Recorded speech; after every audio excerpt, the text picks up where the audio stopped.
What's going on, everybody? This is an episode from the No Gimmicks Needed Wrestling podcast. Do you like podcasts and you want to see the full podcast? Make sure you check out the No Gimmicks Needed Wrestling podcast on all your podcast platforms, such as Apple Podcasts, Google Podcasts, Stitcher, Spotify, iHeartRadio, among many others. But you're listening to the episode right here on YouTube, so make sure you hit that like button and below, and make sure you hit the subscribe button to NC Studios and NC Level Up for all your gaming needs. This is the Nerd Coalition. Enjoy the show. Some of the unfortunate stuff is Big E, for everybody, has shown this past week that how much they love Big E. Well, Big E had an accident on Smackdown where he took an overhead or attempted overhead belly to belly by Ridge Holland, and he fell square on his head and broke his neck. And unfortunately, that was hard to watch. I don't know if y'all seen it. I saw it. Yeah. And it was hard to watch. And it looked like, I don't know if Ridge Holland was trying to use his strength to get him over, but this has happened, and I'm not trying to blame Ridge Holland, because Ridge Holland has had injuries to himself also. Ricochet broke his nose not too long ago. He blew out, something with his leg. Blew out his leg or something like that. But he was supposed to make a return in NXT, and then it didn't go right. But he almost ended Johnny Gargano's career with that finishing move that he has. It's kind of like what Cameron Grimes does. Was kind of like a running Spanish fly. But like he catches him, it kind of like pile drives him on the side of the head. And when he did the Gargano, he almost broke Gargano's neck. I'm surprised Gargano's still walking after that. But Ridge Holland, it just seems as though that he tries to put a lot of power in his suplexes. And that's not probably the best way to do it. Look, I make fun of Taz all the time for pop them hips. But he makes a good point that when you're doing suplexes, it's all about practice, technique, and your hips to complete a perfectly good suplex. And you can see how they used to call Taz the human suplexing machine. And Taz, as small as he was, how cleanly he would get people over for suplex, especially that those side suplexes, and how cleanly he would get them over. It is all about popping them hips, and it looks like Ridge Holland, a lot of times when he does his moves, seems to be like, I want to power you over. Well, Big E's a big guy. Now, fortunately, Big E, he gave the thumbs up as he's being wielded out, and he's being very positive about the situation, saying he can move his stuff, and he's not going to have to require surgery. However, we still don't know. This is coming from Wrestling Inc. When I'm reading this, and I'm going to be extremely positive. Hoping that Big E's going to be okay. I know there's going to be some reports out there saying that he may not wrestle again because you're dealing with the neck, dealing with the vertebrae. But we have seen people come back and wrestle after having a broken neck, i.e., Kurt Angle. So, let me get y'all thoughts on, what happened to Big E, especially with all the love that he's been getting. I will say, I know they were supposed to do like a New Day, all three of them thing at WrestleMania because Woods just came back. Yeah, and then, because we'll talk about the debuting, who that was on Friday. Yeah, so they were supposed to do a 3-on-3, but, so things happen. But I think that they're gonna get like a maybe they might get a either a revolving third, or they might just do 2-on-1 to just have like the essence of E. Do you think you think they will still try to go on with that match? Yes. Okay. I mean, I know I'm it's gonna be something like a revenge. It's gonna be something where E is gonna be it's like gonna be 2-on-3, and E's essence is gonna be like a Sean Taylor type of thing. I feel like. Not that he, obviously he's not dead. He's not going to be there. So I think it'd be something similar to that. How about you, Q4? So when I seen it, it just looked bad, man. I'm glad he's okay though. Speedy recovery. I don't know if the troll side of me comes out, the revolutionary. This just feels racist, man. There's 2 black former champions getting injured before Mania was going on. That's my conspiracy for the night. Nah, but just speedy recovery to him. Don't try to rush to come back because you feel like you might get left behind or something, man. Just focus on healing up. You know what I mean? Preserving your career. Because if you try to rush it, the only thing you're going to do is you're going to retiring quicker. Honestly, Drew McIntyre made a good point, and I think this is going to sound weird, but this flowed me. This could be a blessing in disguise. Big E was never given the proper setup run with the WWE Championship at all. And then as soon as he lost that day one, and first of all, like he even said in an interview a couple weeks ago that it's hard for you to get behind a champion that keeps losing. He was a champion and he was losing.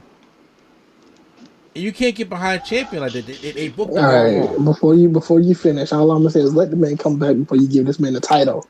Okay, that's all I'm saying. Look, I'm not saying come back and get title. I'm just saying, but I wasn't gonna say come back and Big E just gets the title. I'm talking about you have absence make the heart grow fonder.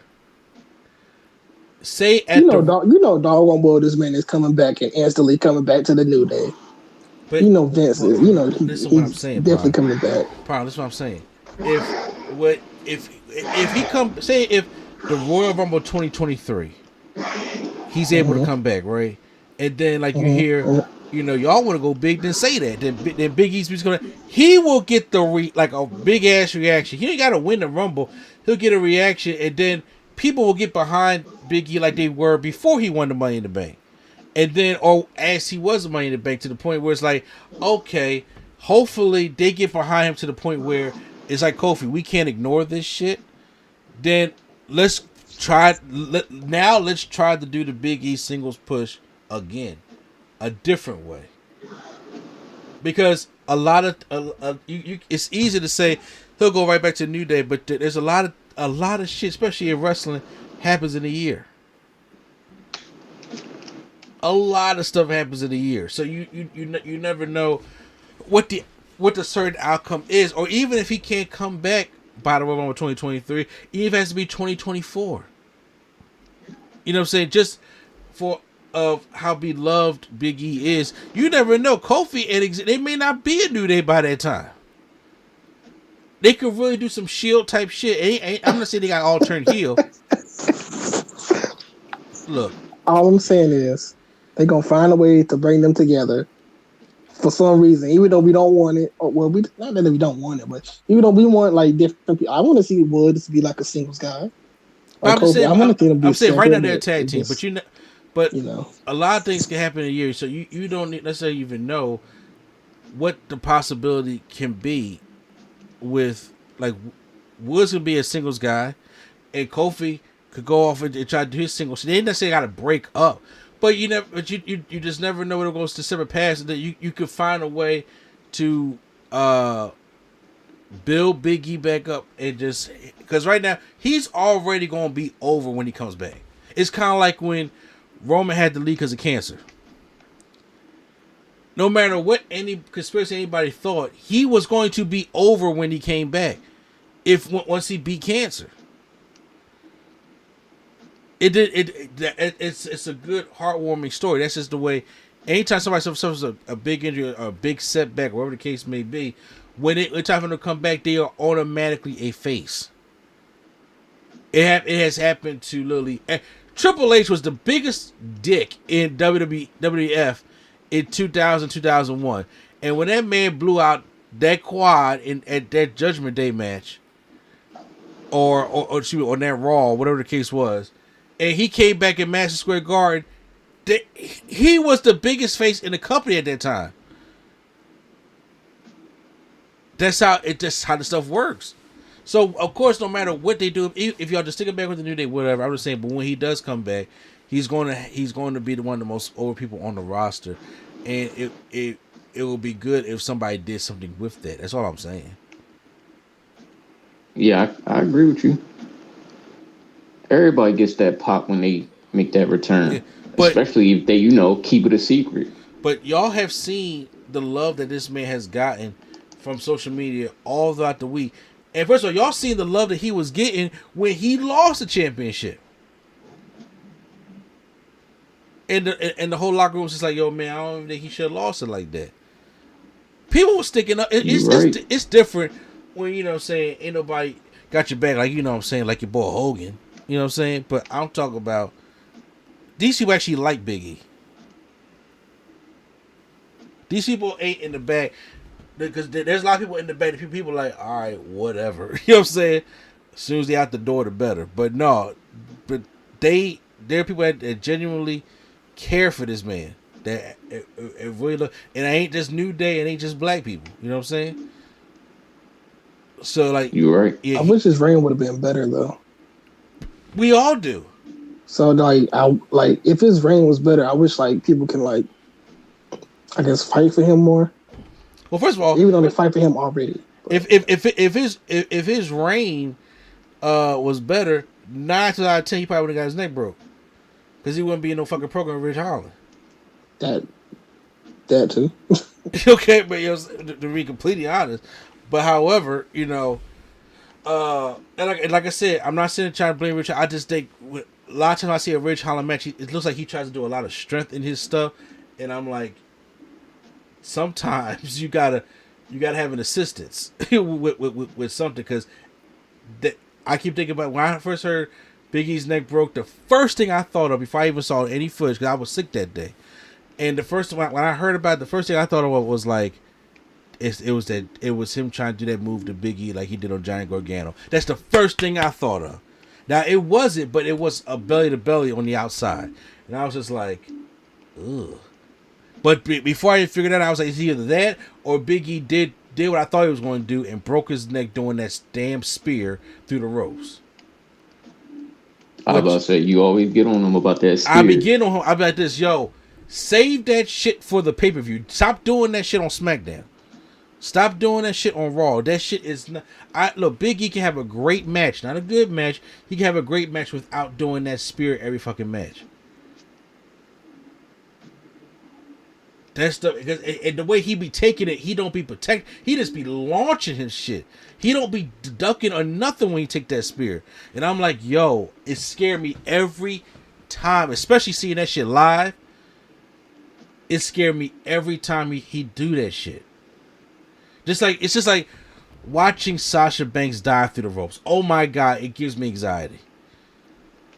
Cause she never launches herself far enough.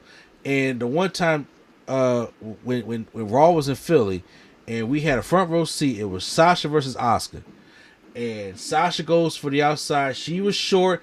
Asuka tried to make it up by kicking her, and Sasha fell on the hill on the outside. You know how scary that was seeing that shit live.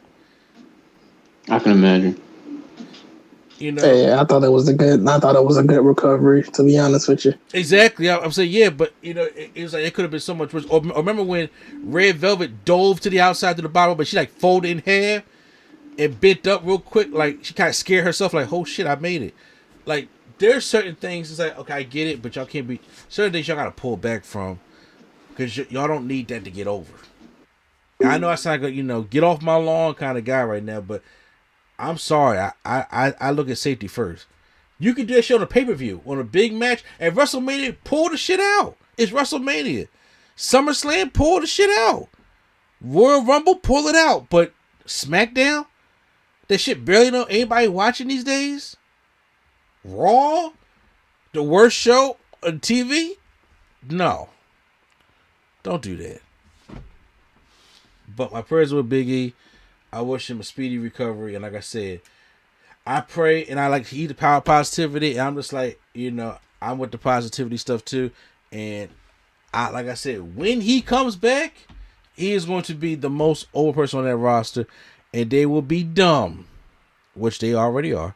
But I'm saying, but they will be dumb to not know what to do, with him.